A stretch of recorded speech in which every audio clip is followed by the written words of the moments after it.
O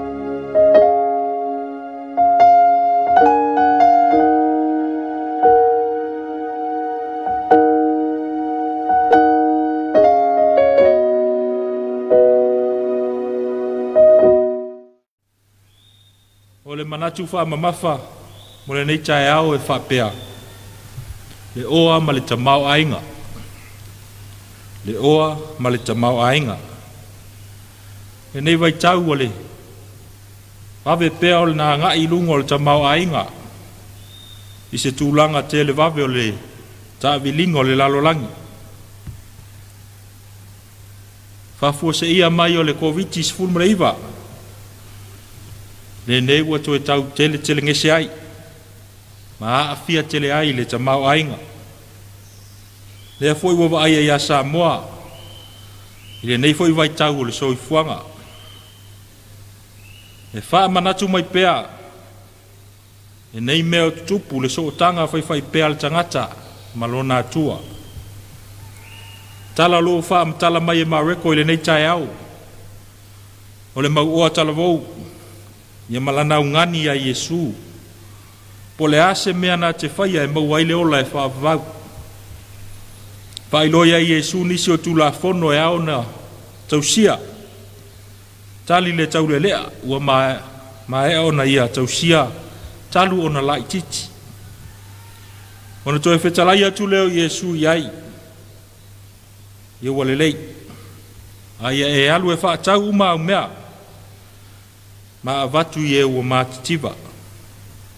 Ona e mauai leo le oa le langi. I le e sau ai ma mulmuli mai a tea. Hoi nā ua whaanoa noa ai. Le uso lea ma alu ese. O le talavau mau oa.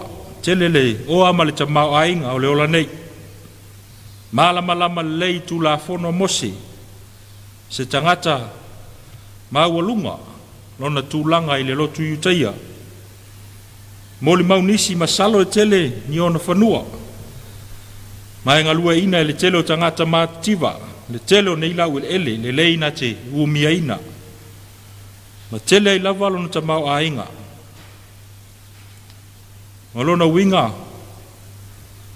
E alofa i le atua. Ai le alofa i ona uso a tangata. E nau i le ola e whaavavau. Ai le alofa i tangata o loo ngalua ina lona tamau a inga. I ona whanua ma ona lau ele. E loa ma wha alo ia Yesu. I se tūlanga tau o loa ma le mo i o le angani. Leo ua tali Yesu i lona manao. I le tūlanga e matua wha malia ina i lava lona manao. Maua le o i le langi. To e maua ma le mulumuli ia Yesu. Pecha iane te ena ma musu ai.